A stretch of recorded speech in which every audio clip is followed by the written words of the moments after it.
Howdy, howdy, howdy. Welcome to JMAB's Juicy Journey.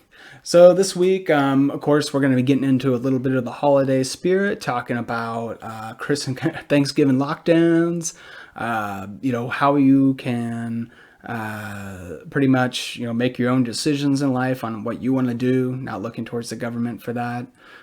Be talking about Biden a bit in terms of his administration, kind of the puff pieces that are already coming out in terms of the evaluation of these cabinet picks, and just kind of the blatant bias that you see from the mainstream media in terms of scrutinizing these people's past and what value they bring. And then also, of course, what Trump's been up to with his court cases, kind of where I see that going with fraud and what could happen there.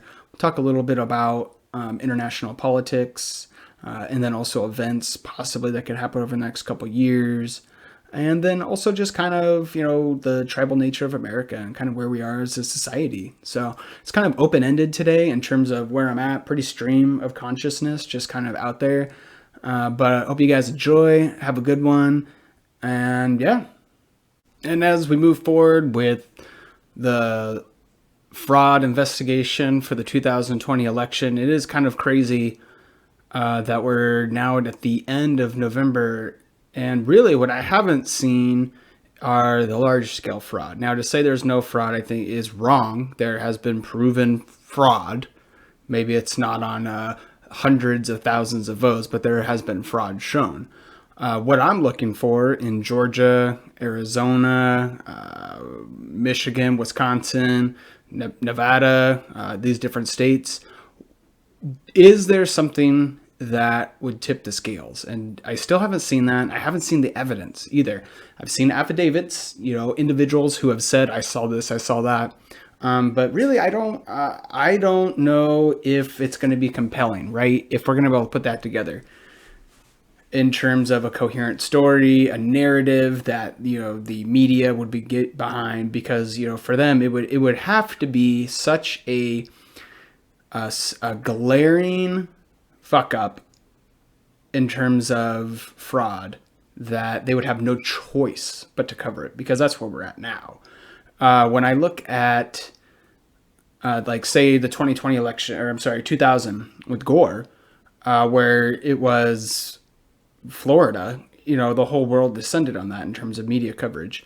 It was a great story. I think a lot of people thought Gore would come out in the end, so they were willing to entertain it.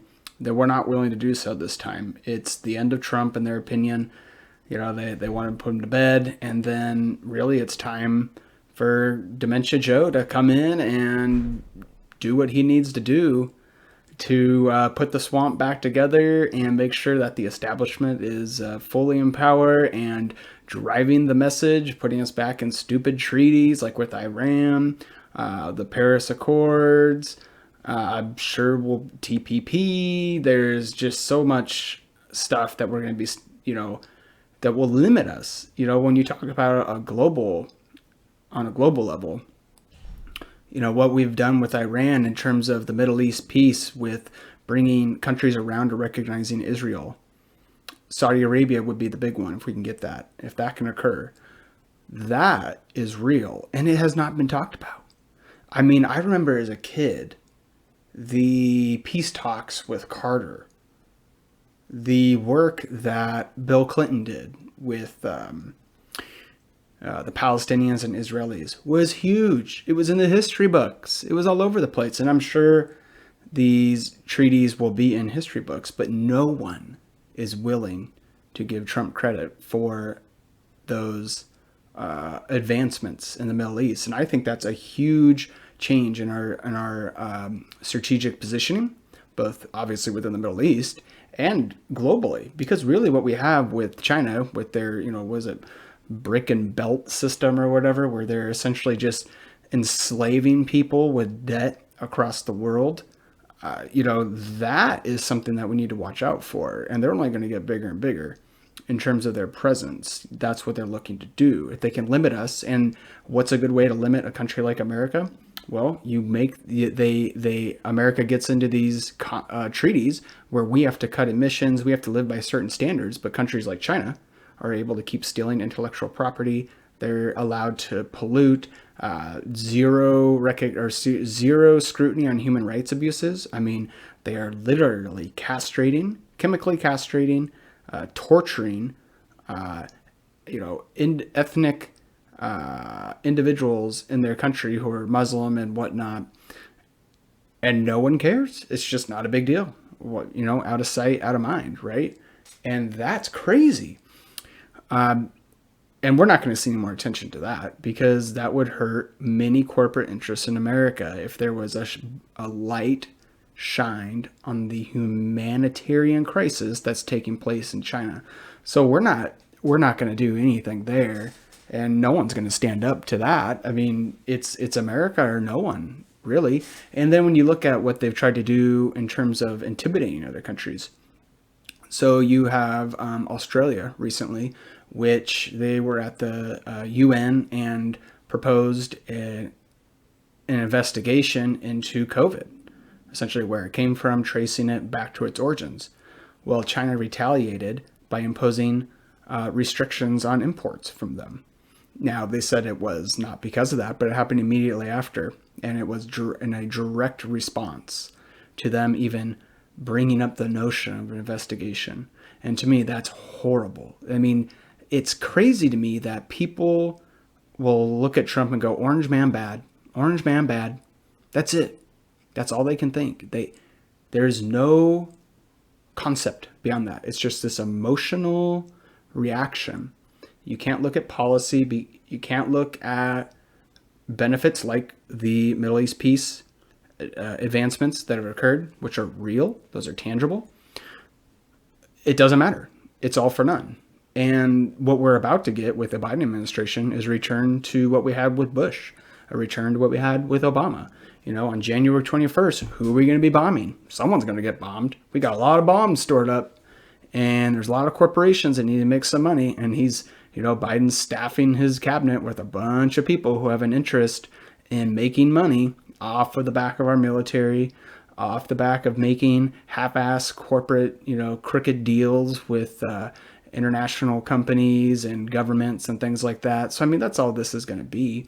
You look at Antony Blinken, the guitar player who has songs on Spotify. Like, you start looking at stuff about him, all you can see is he was a part of the Obama and Clinton administration, kind of a lower level player in those, but still in no way was he ever around something that turned out to be successful. Nothing. Go look it up. Now he's the guy, Secretary of State. And what's his big claim? He's going to fly around and say America's back. Well, I bet everyone's going to like to hear that message. America's back. We're ready to be walked over again. So, I hope Blinken and Biden just lay down and let the world walk over us. That's what they're looking for. And when you give people handouts and whatnot, that's how it's going to go. They're going to keep expecting it now that they're back. And what happened to us? What happened to the attention internally to this country? They say the first 100 days are going to be about COVID, putting up a vaccine distribution system. Really, I don't think Biden's going to have to do much of that.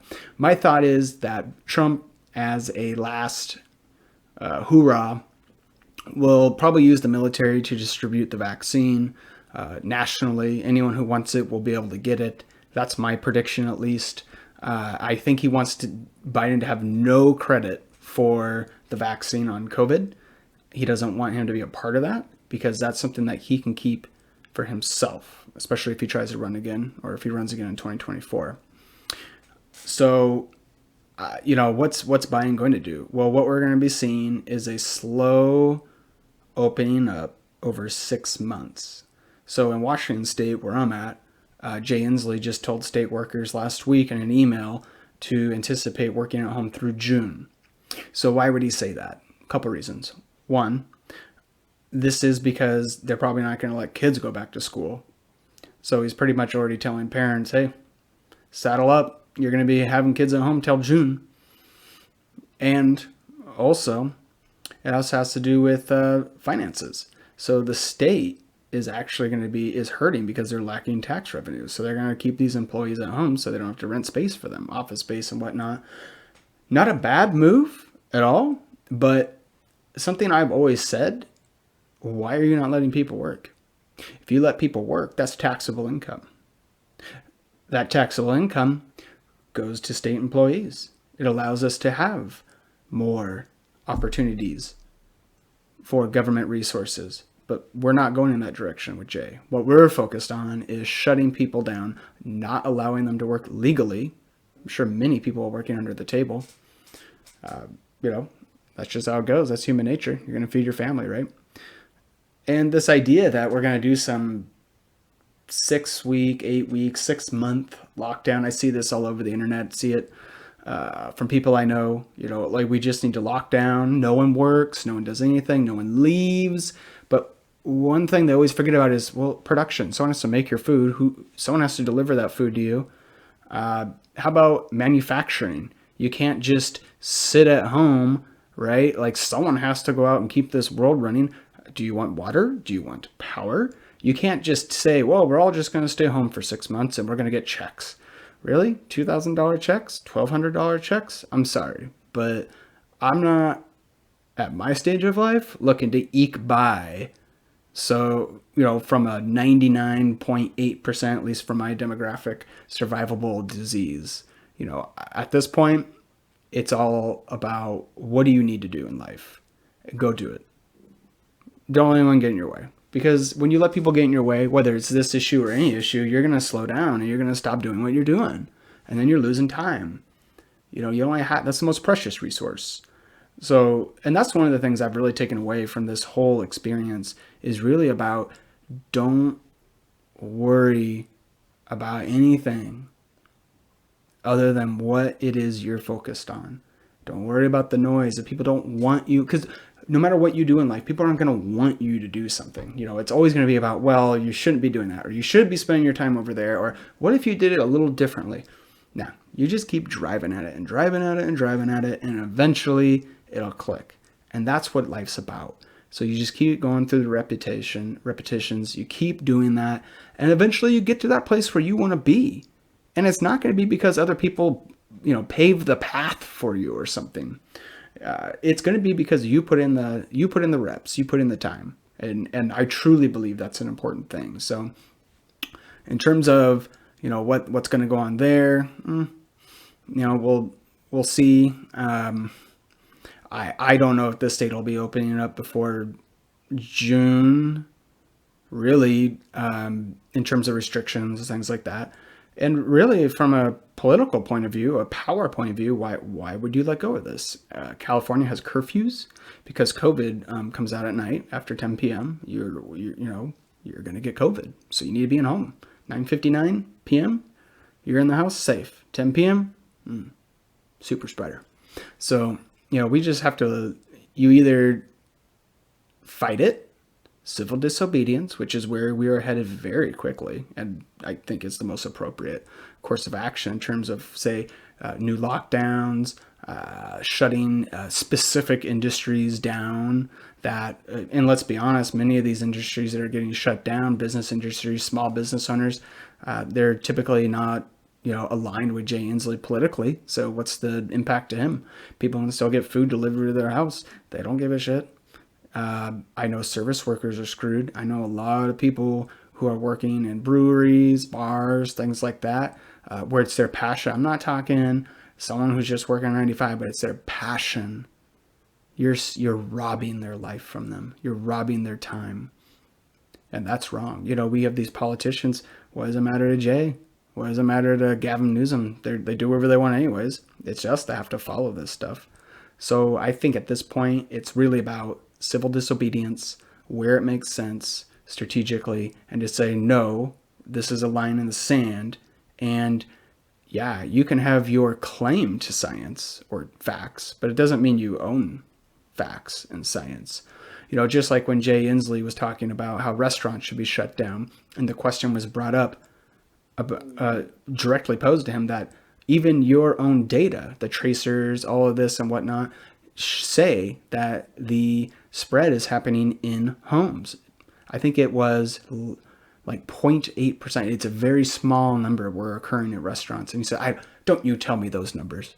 Like he only hears what he wants to hear, and that's how it goes. So guess what? I'm gonna live how I want to live, and I'm gonna hear what I want to hear.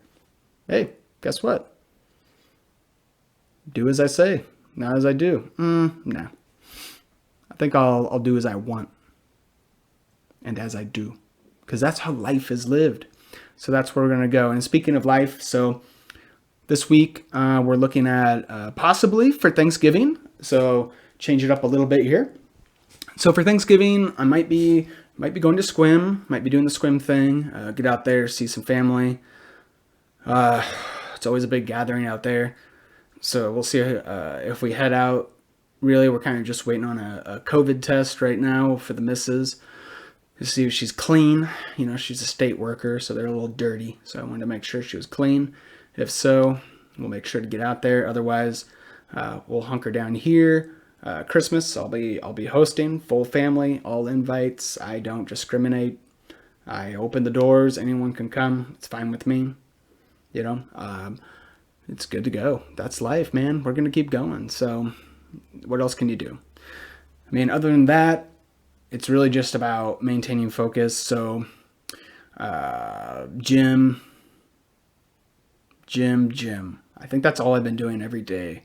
So yesterday I did the Turkish get up for the first time, really focused on the steps inside of that. I think there's four real big moves. Wait, let me see. 1, 2, 3, 4. Yeah, up and then back down again. And I was doing 6 reps per arm. I want to get up to 12. I was using a 15-pound kettlebell to start. I have a 25, so of course I want to get up to that 25. But man, I felt it today. It was great.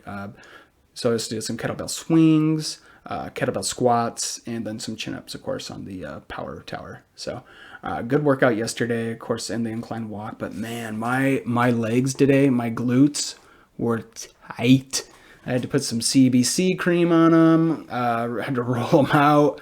I had to do a 3-minute warm-up on my 5K today, just to get I was kind of stumbling to get my stride going. But, after about a 3-minute warm-up, it felt great. So doing that. I'm still doing my tongue to tail beef organs. So taking my testicles, my prostate, all the good stuff, ligaments, tendons, all of that stuff, all grind it up into some beautiful pills. So that's where I think we really need some messaging when it comes to something like COVID is health.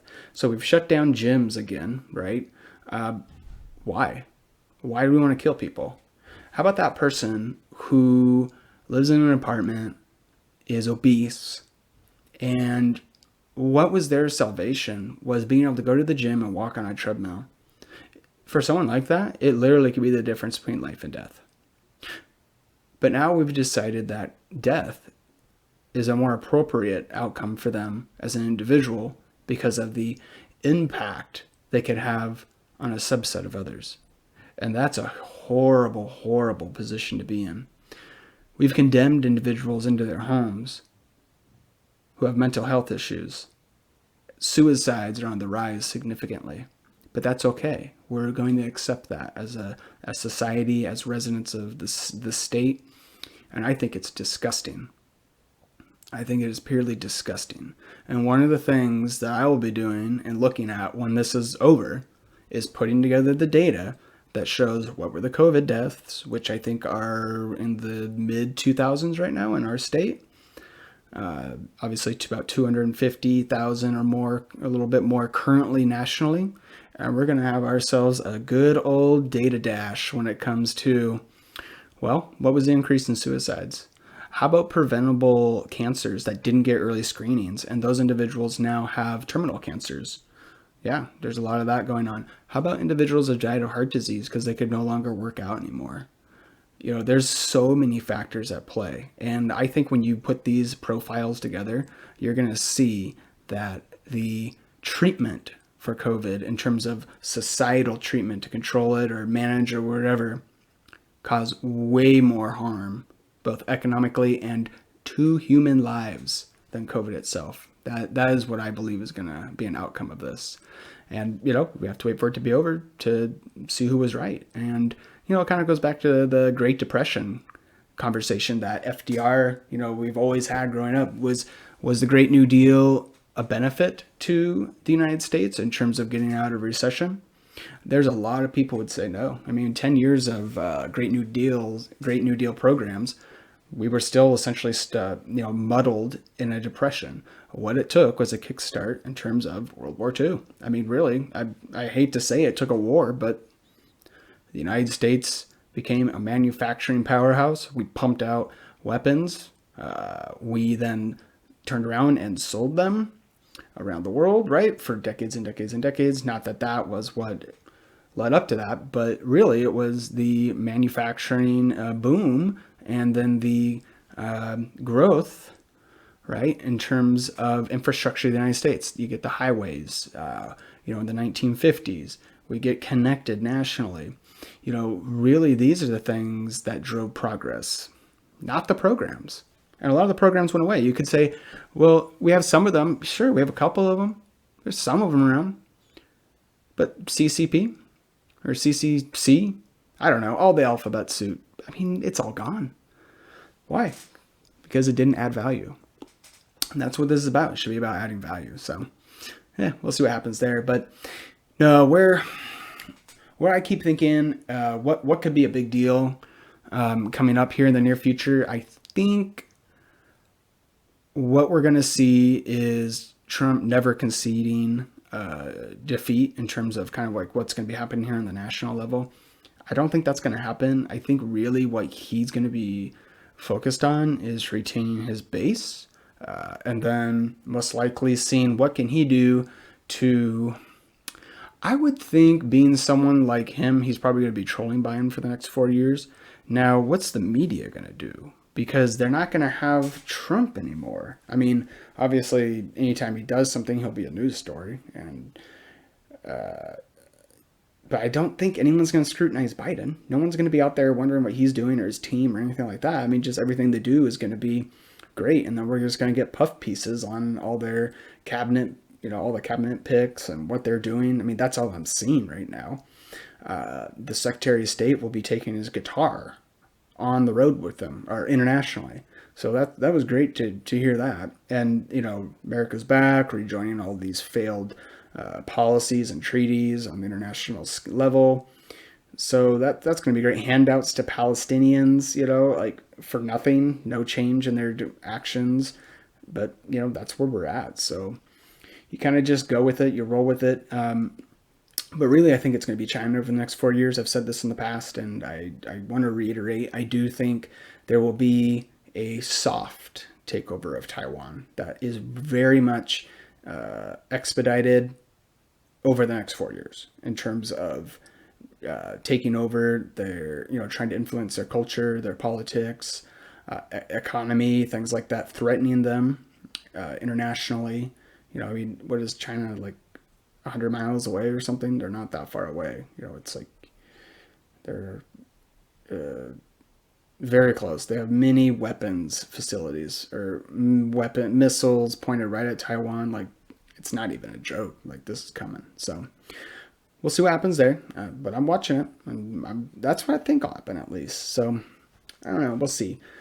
But the one thing I want to talk about as well is kind of our tribal divides a little bit, because I've always thought that we're kind of tribal people. Like, that's always been the humanity has always been tribal, and the United States is no different. And when people talk about the right, they always want to talk about Trump like a cult leader, but he's not, and not in the least bit. It's really like a middle finger to all the bullshit establishment politicians and just the way the system's worked over the last quarter century. That's really what Trump is. He's a big fuck you to all you people that that brought us that. It's just revolving chairs of moderate, progressive Republicans and Democrats. And he was a big fuck you to that. Biden's a return. So I don't know. I don't think Biden's a tribe. I think there was a huge anti-Trump vote just based on Orange Man bad, Orange Man bad. And people couldn't get that, out of their, they couldn't look past that. They couldn't see past it, couldn't feel past that. And that's unfortunate. As someone who's been around long enough to live through other administrations, right? There's good and bad. Like, if you just want to base it on the person's, personality, I just personally, that's not how I make my decisions. I'm not a one issue voter, and I'm certainly not like a personality voter. To me, when they, politicians walk around and grab hand and do warm fuzzies and photos and play guitar and bullshit like that, it doesn't matter to me. I don't give a shit. Like, hey, let's cut brass tacks here. What are you gonna do? What are your ideas? What are your opinions? What are your policies? That's what I want to hear. Not your fucking story about how hard it was for you growing up and blah blah blah blah. No, you're here now. What are you gonna do for me? What are you gonna do? Because that's what you are. As a politician, you should be serving. But we don't get a lot of that. No, we get self-grandizing individuals who are looking out for their own future self-interests instead of the people who they're elected to look after. Look at our state government in terms of Jay Inslee. I mean, the guy already has a foot out the door in his third term, and he was just elected a few weeks ago to that. I mean, he's probably over there licking Biden's ass right now just to get into the EPA commissioner spot. I mean, it's pretty obvious. So, I don't. We'll see if he stays or goes. I mean, I forget who the lieutenant governor is. Maybe Rick Larson. But not a real big change. Really, just kind of a change in. It's still carpet, right? It's not even a difference in length of carpet. Maybe a shade of color. So it's gonna be the same old, and that's why eventually I'm gonna have to get my ass out of here and go to Montana, because I cannot handle this. I've been in this state most of my life, and then the other state I've lived in for a period of time is California. So all I've known is blue politics my whole life, and it's all about emotion. It's all about what are you doing to make sure other people feel good. I recently, someone had told me at their work that they're doing quotas on hiring in terms of racial quotas. So they're only going to hire people to what the equivalent national representation is, right? And I was like, oh, well, what are white people at now in your company? And she said, well, they're around 70 something % of the workforce, but they need to be at 64. And I was like, wow, what is that? So white people need not apply where you work. Interesting. It's a very slippery slope when you get into those type of identity politics. It's wrong, for one thing. We should be based on, hirement should be based on merit. We're a meritocracy. That's what our society should be about. Not the skin color. That's superficial. You can be a fucking moron and of any color of the rainbow. Like, it doesn't matter. But if you can just walk in and go, well, man, hey, Joe, we're only at 3% black representation, and we need to get up to 8. We got to hire these people. We only got 3 black applicants, so they're all going to get hired.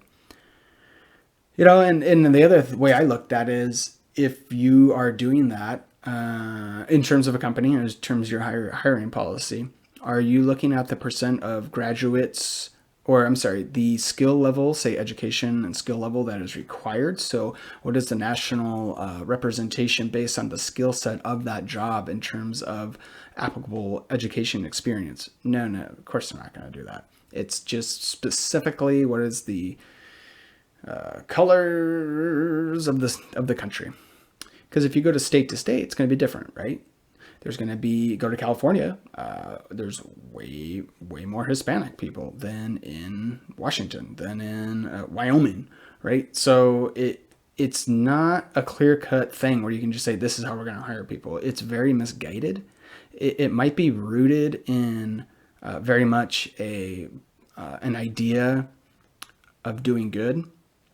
But as we all know, the path to hell was paved with good intentions. And that's what this is going to lead down to. They're going to end up having essentially individuals who have earned a job of all colors because they actually earned it. And then you're going to have a subset of individuals who got to walk in because, well, they had to fill a quota. And that's why I'm super against quotas. Never been a fan of them, and I never will be. It's not what I believe in. I believe in merit and earning things and working for them. So that'll be kind of fun to see where that goes. I don't know. Oh, God. I'm just glad I'm not a 20-year-old because I would be screwed. I'd be so screwed coming out of school. You know, I'd probably just have to, I wouldn't even work. I'd probably just be asking for UBI. What's the point? What's the point of applying anywhere? So, you know, and we'll see. I think there will be a backlash to this because I think people are going to recognize it for what it is. It's a bullshit scheme that's being ran. But for right now, we're stuck in it until we can get some more data. So we'll see how it goes. But yeah, like I said, this week's going to be pretty exciting. We'll see what goes on with Thanksgiving. I don't know if I'm going to be doing too much. Really, there's really not a lot going on. You know, I really am thinking about just going on a road trip, getting out for a while. I mean, really, I just need to be available. Go get some Wi-Fi by Starbucks or something, especially now that things are closed again. It makes it a little more difficult. But, you know, if I can get in a situation where I could just go out, travel for a week, and then come back, that'd be great. It'd be kind of a fun thing to do. There's really not much else going on. So, and it sounds like we'll be working from home for at least the next 6 months or so, at least where I work. So, I don't know. I'm kind of settling into this. I mean, getting up, no commute, doing my thing. I can take a lunch break. You know, if something's going on or I gotta be home for a delivery or something like that, it's super convenient. So, I mean, there's benefits to it without a doubt. But, you know, I miss being around people. It's me after all. I love being around people. It's what I'm about. So, we'll see what goes on. But, yeah. So I think for the rest of kind of what's going on, I don't think there's going to be any big surprises. Like I said, between now and January 20th, no big evidence in terms of large-scale fraud. Now, I'm guessing if there was fraud, it was kind of done decentralized, not some big left-wing conspiracy. I don't think that would really fly. I mean, all you need is one person to slip up, right, and it's over. So I think it's more of like one of those on the downloads, you know, like, hey, we know what we're doing here. We're counting votes, derp, derp, derp, derp. And you just get a bunch of that. Or like I heard, now not substantiated, but I heard in Georgia they had 93,000 ballots that were just made out for Biden alone. Nothing else in the ballot was filled out, just Biden. And I find it pretty hard to believe that people were so enthusiastic for Dementia Joe that they just voted for him. So, but like I said, Trump's got to come to the table with these things. You can't just keep throwing wild ideas out there. You got to present a solid case that the media has to pick up on. Like right now, it's easy for the media to go, hey, we're just not going to entertain this. We have Joe Biden's the president, and that is it. You know, and it's quite interesting. I have to point out that we spent 4 years, 2016, 2020, every fucking day hearing from the Democrats and the mainstream media how Trump is illegitimate. There was conspiracy in the media, especially on CNN and MSNBC, like every day, about how he could either get kicked out of office, how the vote was rigged because of Russia or whatever. But the day after the 2020 election, the media in lockstep said, it's over. Biden won. Nothing to see here, guys. What? That's interesting. So for 4 years, we were told every crazy ass fucking thing in the world. You know, any conspiracy theory would get time on CNN. And now we were told one day after, no, it's over. And if you even entertain there could be fraud, you must be QAnon. You're QAnon. Yep, QAnon. You're just a fucking nut. And to me, that's wrong. It is so wrong. You gave Gore 2 months. You gave out of the last election 4 years. And let's talk about the emotional meltdown the left had when he was elected. My God, the memes were outstanding when Trump was elected.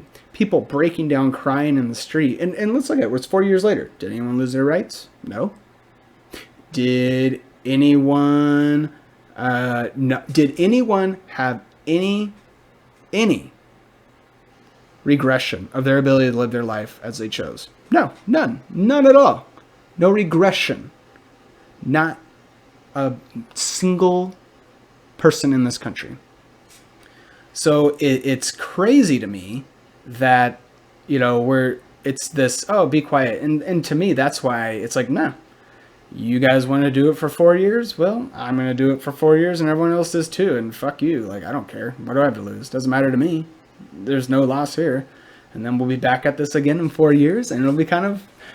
It'll be back and forth. So we'll see how it goes. I mean, when you look at what the coordination between a political party or political interests, right? Like the deep state in terms of like the CIA, the FBI, individuals who are war hawks, connected to all the different corporation, military, industrial complex type corporations.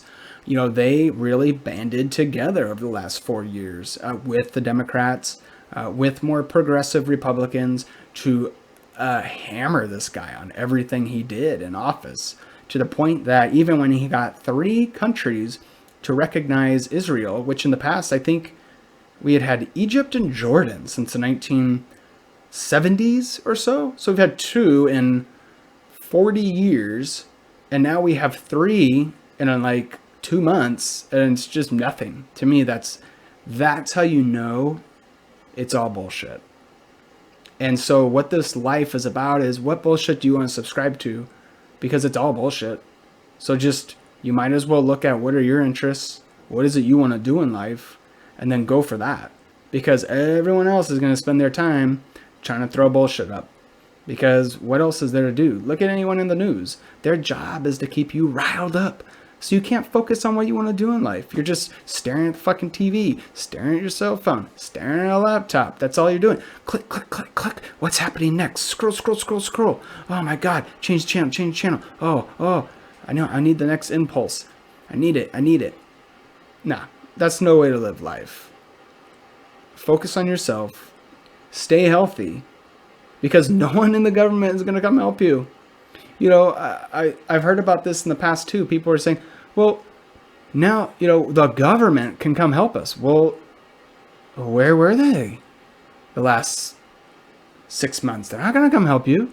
And you can say, well, it was Republicans or whatever you want to say. But the truth is, there were aid packages passed in the Senate. There were aid packages passed in the House. And for political reasons, they did not come together. Political reasons on both sides to make an agreement. And we'll see what happens now. But I honestly just don't believe that you should be, as a citizen, putting your faith in the government to come do anything for you. You have to go do it yourself. That's the only way things are going to get done. So if you have to go work under the table. Fuck the government. You want to go to Thanksgiving dinner with your family? Fucking do it. You don't want to? Don't do it. Go live your life how you choose. Not because some idiot won a popularity contest. That's not how you should live your life. I'm not going to live my life based on what fucking moron got 50.1% of the vote, and now we all have to kind of live under their vision of life. No. We need to make sure we push back against that hard.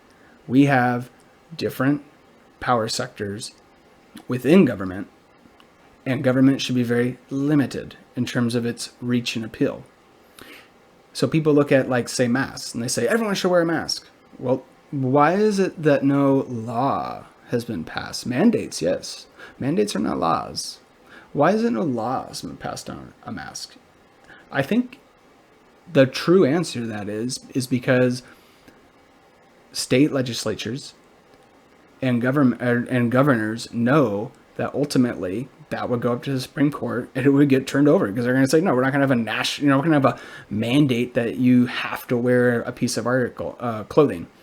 Do you have to wear goggles? Do you have to wear earplugs if it's noisy? You see, this is kind of that road it leads down because it's all about safety, keeping you safe. Reject that. Life is about making decisions for yourself. You should always think about risk or calculate risk in terms of safety. But to not do something because someone's, because you live in fear, that's your choice. You can choose to live in fear. I just won't. I'm going to live my life as I choose, come hell or high water. And I'll accept the repercussions for that too, because I'm an adult, and that's what adults do.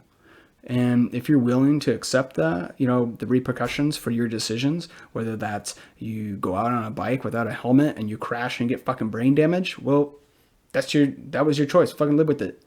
My God, I've had 2 back surgeries, broken bones, bunch of stuff. And guess what? It's pretty much, for the most part, all my fault. So, and I live with it. I don't sit back and go, oh, this fucking person or that fucking person, da-da-da-da. No, I'm not going to do it. I'm not going to sweat it. Because you know what? I got tomorrow to think about. I got next week to think about. I got a lot going on in terms of thinking about stuff. So, and that's where you should be too. Don't live in fear. Don't let some idiot in government tell you how you should live your life or where you should be for the holidays. You be where the fuck you want to be or not be. But do it because you wanted to do it. Not because someone told you to do it.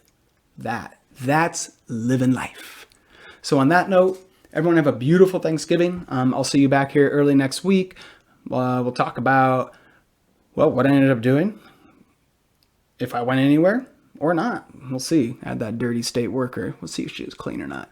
Anyways, eat a lot of turkey, drink some wine, and go to bed fat and happy this Thursday. Peace, love, and talk to you later, guys.